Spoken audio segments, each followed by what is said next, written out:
Hi beauties, welcome to my channel H.ealthy by Yulia. I'm Yulia and I'm your virtual beauty therapist. If you're new here, well, I've been beauty therapist for the past 10 years and I do hope you enjoy my channel.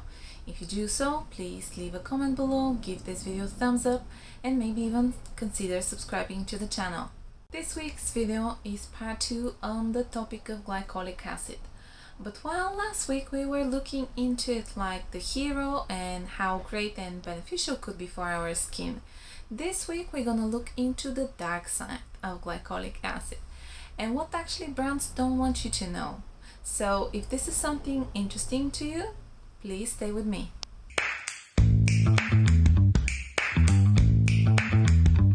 Before we talk about irritation and side effects when we are using this ingredient, I think we have to highlight the fact that this is not something that will be suitable for all skin concerns and types.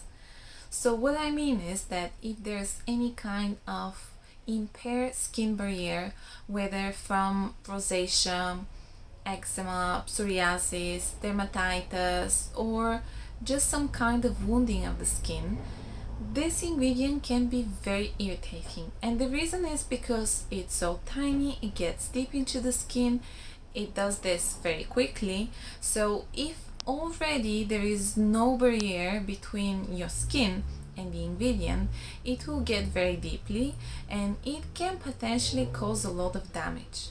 The other thing that I want to highlight here is that a lot of people believe that if they have very dry and flaky skin, they have to exfoliate, which is really not the case, because you, instead of this, have to repair your skin barrier. When you start using some new active especially, it's very likely to have some initial reaction. So it might be slight ticklish feeling or a little dryness, and that's something quite, I'll say, expectable when you start with glycolic acid, because it is such a strong and efficient ingredient. Now, you have to let your skin get used to it, and that's why you have to gradually introduce it into your skincare routine and start with something with lower concentration. Usually we go with skincare application of products from a lighter texture to thicker. So usually you go with your toner, treatment, serum, moisturizer and then oil. However, if your skin is very sensitive, if your product is very strong, initially, in order to lighten this type of irritation, make it less, you can actually apply moisturizer, then active and then moisturizer. Obviously, as everyone can be allergic towards literally everything, you have to make sure that it's not some kind of a really bad reaction towards certain ingredient, whether this or any other, into your product. So if we are looking into a very strong reaction, a redness, swelling of the skin, itchiness, flakiness, rashes, then definitely do stop using this product and speak with your healthcare provider. Because it is such a potent ingredient, sometimes glycolic acid doesn't play very well with other actives and in general other ingredients. So if you apply something that will improve the penetration of the product, like ingredients such as hyaluronic acid. Hyaluronic acid is a great humectant, but also it improves the penetration and everything else that you will apply after it. So if you apply something like hyaluronic acid serum and then you apply your glycolic acid moisturizer, this might not be a great idea. Also, I looked into vitamin C and vitamin B3. Sometimes in some of the studies they are saying that there are issues, but they are related mainly not with the fact that glycolic acid is doing something, but the fact that the glycolic acid product is with lower pH, which can play around with ingredients such as vitamin C and vitamin B3 and make them less effective. The other big one is vitamin A. So a lot of the people are saying you should not be combining them, using them together. I don't know if that's true from point of view of using them in the same skincare routine, I do strongly believe that when you use active, you should not be using them together in general. So if you use something like retinol and glycolic acid, I think it both have to be used in the evening and therefore not in the same evening. So what I mean is that you will apply, say, one evening retinol, the other one glycolic, then you have a break, maybe even 2 days break, and then retinol one evening, glycolic on the other, and then again break. As I already mentioned, that if you layer the wrong way your products, they might be more efficient or more irritating. I have to add here that obviously the concentration of your product will make it stronger or weaker, but also the other very important thing is the pH of your product. Even if they are with the same concentration, the difference in the pH will make a product more effective or less. So the lower the pH, the more likely is to cause irritation.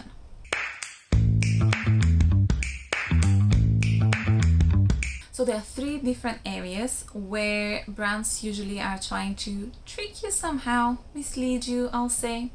The first one is obviously with using twice a day, using every single day. The more you use, the more you will purchase. So of course they want to sell you more. But exfoliation in general, for me personally, isn't healthy to be done every single day. So I don't think that's a good idea on the first place. The second area, which is quite gray, I'll say, is probably with the concentration. You see, specifically here in the European Union, we have regulation with regards to active acids.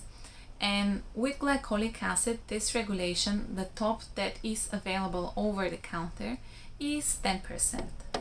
But yet you can find products which are 15%.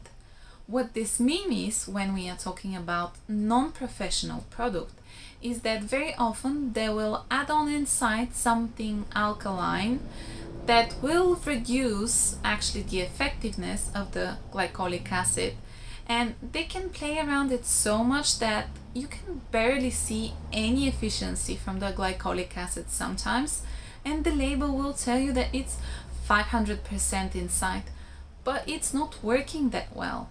And the last way that you can think how amazing is a product is when brands add into their product something that will make you feel how your product is working. What I mean is that sometimes they will add something like eucalyptus or menthol or camphor, something that will feel on the skin, so it feels cooling or it feels ticklish.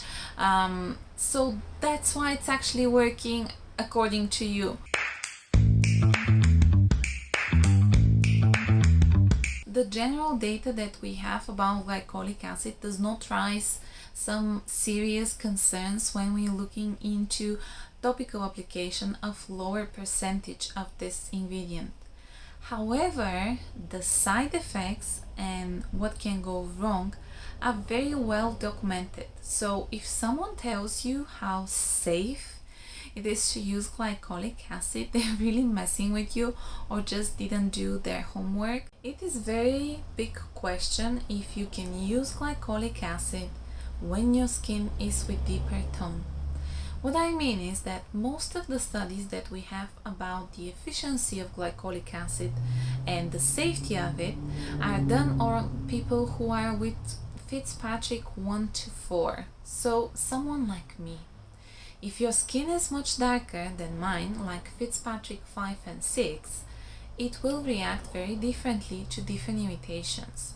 So in this case, what is more specific is that we all have melanocytes and they are responsible for our skin color. The problem is that with deeper skin tones, when there's some kind of trauma on the skin, whether we're looking into sun damage, whether acne blemish, cut, insect bite, very likely after skin damage is much more likely.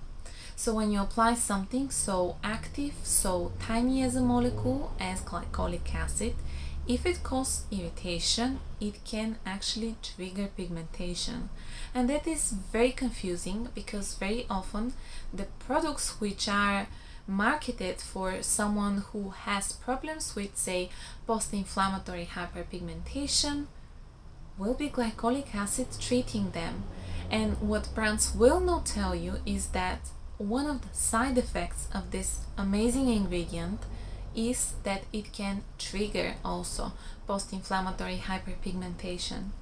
So should you use it if your skin tone is darker is very individual. I'm afraid I can't say you should or you should not.